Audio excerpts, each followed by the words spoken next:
প্রথম চীন সফরে গিয়েই বেইজিংয়ের সঙ্গে ১৩টি সমঝোতা স্মারকে সই করেছে বাংলাদেশ। প্রধানমন্ত্রী তারেক রহমানের এই সফরকে দক্ষিণ এশিয়ার ভূ রাজনীতিতে একটি তাৎপর্যপূর্ণ মোড় বলে আখ্যা দিয়েছেন বিশ্লেষকরা। প্রতিক্রিয়া জানিয়েছে ভারতীয় একাধিক গণমাধ্যম। এ নিয়ে আরও জানাচ্ছেন শেখ ফরিদ। প্রধানমন্ত্রী তারেক রহমানের প্রথম চীন সফর নিয়ে ভারতীয় গণমাধ্যমে ব্যাপক উদ্বেগ দেখা দিয়েছে। এই সফরকে দক্ষিণ এশিয়ার ভূ রাজনীতিতে একটি বড় মোড় হিসেবেই দেখছে ভারতের সংবাদ মাধ্যমগুলো। মোংলা বন্দরের অর্থনৈতিক অঞ্চল, তিস্তা নদী প্রকল্পে চীনের সম্পৃক্ততা, সম্ভাব্য সামরিক সহযোগিতা এবং বাংলাদেশ চীন অর্থনৈতিক করিডোর নিয়ে বেশ উদ্বেগ দেখা দিয়েছে নয়াদিল্লিতে। ভারতীয় বিশ্লেষকদের ধারণা, শেখ হাসিনা সরকারের পতনের পর বাংলাদেশ যে ধীরে ধীরে চীনের দিকে আরও ঝুঁকছে, তা ভারতের ঐতিহ্যগত প্রভাব বলয়ের জন্য নতুন চ্যালেঞ্জ তৈরি করতে পারে। আমি বুঝি নির্মাণের শিল্প, সালাম স্টিল বোঝে durability. Salam steel, most durable steel. Times of India জানিয়েছে, বাগেরহাটের মোংলা বন্দরের পাশে ১১০ একর জমিতে অর্থনৈতিক অঞ্চল গড়ে তোলার চুক্তি চূড়ান্ত করেছে বাংলাদেশ ও চীন। এই জমি আগে ভারতের জন্য বরাদ্দ ছিল, কিন্তু ২০২৫ সালে অন্তর্বর্তী সরকার সেই বরাদ্দ বাতিল করে দেয়। সংবাদ মাধ্যমটি আরও জানিয়েছে, বাংলাদেশের দ্বিতীয় বৃহত্তম সমুদ্র বন্দর মোংলাকে ঘিরে চীনের এই বিনিয়োগ বঙ্গোপসাগর ও ভারত মহাসাগরে বেইজিংয়ের কৌশলগত উপস্থিতি আরও মজবুত করবে। পাকিস্তানের গোয়াদর থেকে আফ্রিকা জিবুতি পর্যন্ত চীনের বন্দর বিনিয়োগের ধারায় মোংলা একটি নতুন সংযোজন হতে পারে। দেশটির আরেক দৈনিক পত্রিকা ইন্ডিয়া টুডে তাদের শিরোনামে সরাসরি প্রশ্ন তুলেছে, ভারত বাংলাদেশের একটি গুরুত্বপূর্ণ বন্দর প্রকল্প চীনের কাছে হারালো, এতে দিল্লির কি উদ্বিগ্ন হওয়া উচিত?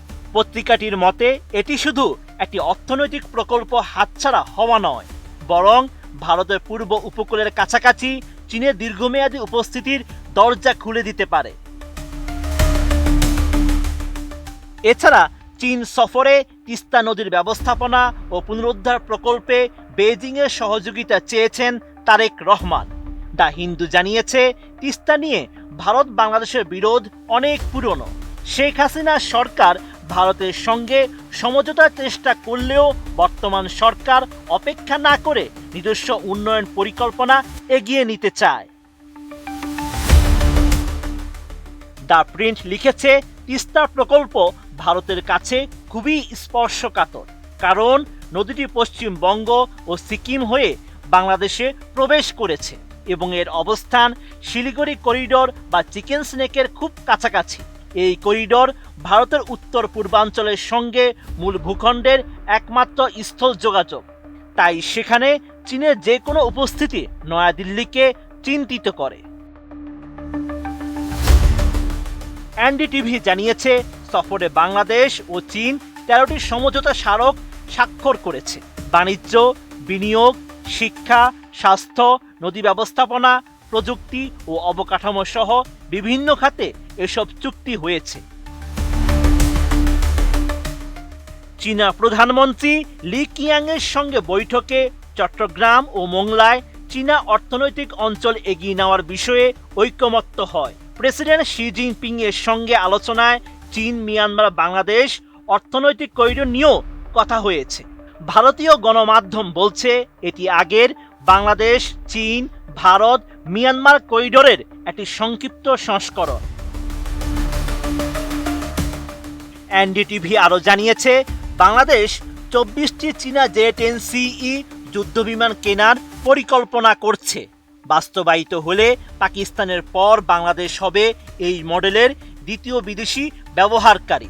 এছাড়া 2+2 সংলাপের মাধ্যমে দুই দেশের পররাষ্ট্র ও প্রতিরক্ষা মন্ত্রণালয়ের নিয়মিত আলোচনার বিষয়েও সমঝোতা হয়েছে বলে জানা যায়। শি জিনপিং তারেক রহমানকে বলেছেন, চীন বাংলাদেশের স্বাধীনতা, সার্বভৌমত্ব ও ভৌগোলিক অখণ্ডতা রক্ষায় সমর্থন দেয় এবং বিদেশি হস্তক্ষেপ প্রত্যাখ্যান করে। ভারতীয় গণমাধ্যম এই বক্তব্যকে বিশেষ গুরুত্ব দিয়ে তুলে ধরেছে। আউটলুক ম্যাগাজিনের বিশ্লেষণে বলা হয়েছে, নয়াদিল্লির উদ্বেগ মূলত অর্থনৈতিক নয়, বরং ভূগোল ও নিরাপত্তা সংক্রান্ত। মোংলা, তিস্তা এবং লালমনিরহাট বিমান ঘাঁটিকে ঘিরে চীনা সম্পৃক্ততার সম্ভাবনা ভারতের জন্য নতুন বাস্তবতা তৈরি করছে। তবে ভারতও চুপ করে নেই।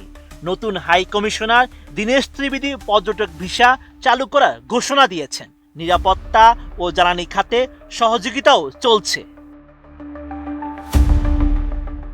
বিশ্লেষকদের মতে, বাংলাদেশ এখন একটি ভারসাম্যপূর্ণ পররাষ্ট্র নীতি অনুসরণ করতে চায়। চীনের অর্থনৈতিক সহায়তা নেবে, আবার ভারতের সঙ্গে ভৌগোলিক ও ঐতিহাসিক সম্পর্কও বজায় রাখবে।